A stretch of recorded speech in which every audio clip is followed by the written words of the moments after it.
Kompleto Ricardos eh. Kasi may thrill, may comedy, may drama. Basta maganda siya. Highly recommended. Nakakaiyak sa love talaga ng tatay doon sa anak. Gusto ko siya. Hindi siya boring. Hindi mo alam kung matatawa ka or iiyak ka ba. Napakagaling nung paglalaro ni Direk sa feelings mo.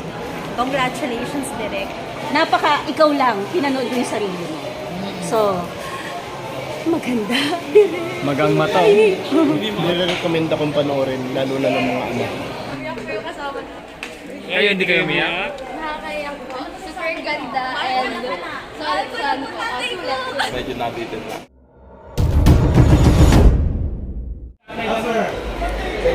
Oh, yun, no? Ay, may iyak ko. Oo, umiyak sila. Iyak. Ha? Sobrang lamig na. Hello, ma'am, sir. Kamusta po ang reaction sa movie? Sa movie ni Derek Kompleto Ricardos eh. Kasi may thrill, may comedy, may drama. Basta maganda siya. Highly recommended sa mga... Opo. Ano yung pinakatumatak sa inyo? Yung tatay mismo. Kasi siya yung may pinakamagandang sacrifice sa movie talaga. Parang pinaikot-ikot pero may thrill talaga. Opo, grabe. Thank you. Salamat, sir. Ayan, no, ito, pupunas pa ng luha. Oh, ay, magapang mata, mukhang maga. Mukhang namumugtong pa yung mata. Anong masasabi mo sa movie, sir? Maganda po. Salamat. Ito. Yung moral lesson talagang pag nag-decision pala tayo talaga, think 100 times. Pero dahil nga doon sa love dyan, yung love niya doon sa anak niya, para mapagtapos. Kaso lang nga, hindi niya na-anticipate yung maaari pang mangyari na pagsisisihan niya yung pagbebenta niya ng kidney. Nakakaiyak sa love talaga ng tatay doon sa anak. Grabe. Sa mga hindi pa po ma'am nakapanood, ano po po sa amin? Panoorin yung talagang yung moral lesson. Grabe. Nakakaiyak. Ang short ng film pero yung impact. Short lang siya, no? Oo, pero yung impact talaga damang-dama mo. No? Opo, thank you Thank you, ma'am. po. Thank you, sir. Kahit ako nag-18. Pero okay siya. Can do that life. Highly recommended po ba, sir? Yeah, that is practical naman. Kasi it happens in life. I'm a doctor. Thank you, sir. Thank you, sir. Thank you, sir. Thank you, sir. Hi, ma'am. Highly recommended po para sa inyo. Saan part po kayo na napaiyak sa nagustuhan niyo? Sir, ano na sa movie, sir? Gusto ko siya. Hindi siya boring. Maganda. Ipopost ko sa Facebook lang. Wow. Na panoorin nila. Thank you, sir. Thank you, sir. Hi, ma'am. Ma'am, ano na sa movie, ma'am? Mixed emotion. Mukhang... Iyak tawa, ganun. Ayun. Hindi mo alam kung matatawa ka or iiyak ka ba. Napakagaling nung paglalaro ni Direk sa feelings mo. Congratulations, Direk. Ano yung, ma'am, pinaka-lesson ng movie na to?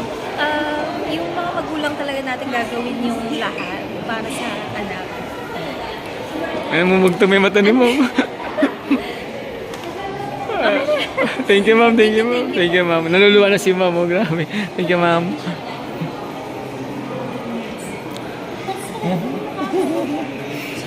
Relate! Ano ang payo sa mga susunod nating mga manonood? Manunood.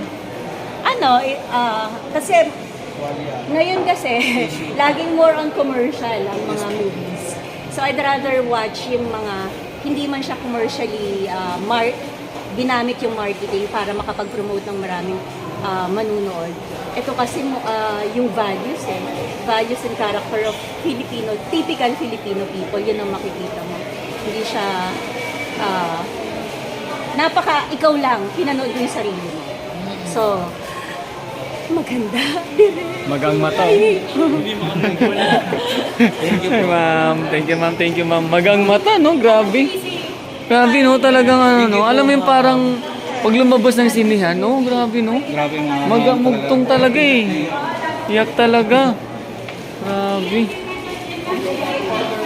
Ayan si Sir, oh. Ipaposan nga rin siya sa Facebook, oh. Kasi talagang, ano. Reaction na po sa... Ayun na. Nagano na po kayo. Galing. Na ako, ayan. Salamat, Sir. Salamat, Sir. Ano, Sir, yung pinaka-lesson, Sir, sa movie na to? Parang education tsaka yung love, yung pagmamahal ng magulang sa anak talaga, isasakripisyo lahat. Kahit anong mangyari, ang magulang sa anak. Yun, okay. Salamat, Yan Sir. talagang moral lesson na. Salamat. Sige. Salamat, Sir. Ingat, Sir. Ingat, Sir. Mugtong talagang mga mata pag lumabas. Maganda yung movie. Grabe. Ayan si Sir, oh. Maganda yung movie niya. Maganda yung movie na yan. Magandang impact. Para sa Sir, anong lesson makukuha mo sa pelikula to, Sir, ni Direk? About love ng isang tatay sa kanyang anak. Nire-recommend akong panoorin, lalo na ng mga anak. Salamat, Sir. Salamat, Sir. Salamat. Ayan. Ito, ayan si Ma'am. Hi, Ma'am. Ma'am, kamusta ang movie, Ma'am? Okay lang. Hello. Hello, Sir. Kamusta, Sir, ang movie, Sir? Okay naman po, nakakatawa, nakakabitin lang yung ano, kasi parang syempre patakas na yung ano, kasi lang namatay na yung ano. Ayun. So, parang, ano, pero maganda naman yung pagkaka-deliver, medyo nabitin lang. I love you, si Sir. Ano magka-part 2, no? Pero naman. Salamat, Sir. Thank you. Salamat, Sir. Grabe, ayun, may mga nabitin, no? Maliban sa mga naiyak, may mga nabitin. Oo. Hi, Sir. Hi, Sir. Hindi kasi eh. Nakakatawa tapos ang malangkot. Tapos ano? Iyak. Iyak. Ayan, ito. Ito panoorin natin. Hi! Kamusta? Ano reaction sa movie?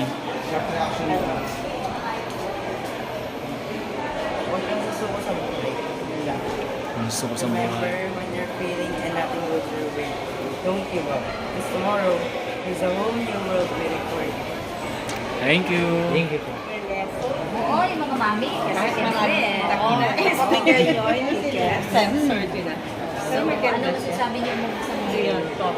Ano yung pinaka-part ng movie na yung tumatak sa'yo? Yung namatay si ano. Ano talaga, masaya. Siyempre yan. Yung pagdulo. Gusto niya. Transfer sa medyo ano. Unexpected. Naiyak na ako. Ano, yung sa video message. Hari. Ma'am, para sa'yo, ma'am, bilang magulang, ano yung pinaka-lesson, no, na makuha sa movie na to? Yung wag mo palang isipin yung bukas. Oo. Kasi hindi natin alam yung bukas. Nangyayari yan. Dapat yung today. Mabuhay tayo sa today. Kahit sa mga anak natin. Wag natin pangunahan yung bukas. Kasi hindi natin alam, like yung iba yung ginawa na preparations for the future. Yung moral ng story niya is unang-una yung mag-take tayo ng responsibility sa mga bagay na tayo yung gumawa. Lalo na yung mistake na nangyari na hindi siya yung may kasalanan pero siya yung nakulong. Tapos ang consequence po nun is iba po yung nagdusa dun sa pagkakamali natin. Yun po, isa po dun sa amin. Thank you, ma'am. Hello. Iyak si ma'am. Iyak. Break daw. Iyak talaga siya, oh. Umiyak talaga siya, ayun, oh. Hanggang labas. Yun nga po. Siguro po may pinapadalang message na importante po yung education. Para po sa lahat. Thank you. As you have life, diba? As long as you're living, love your family, have time with them. Tapos siguro kahit magkaaway man, always still value your family. Despite and in spite of all the problems na dinadaan. Thank you so much, sir. Napaganda namin si sir. Salamat, sir.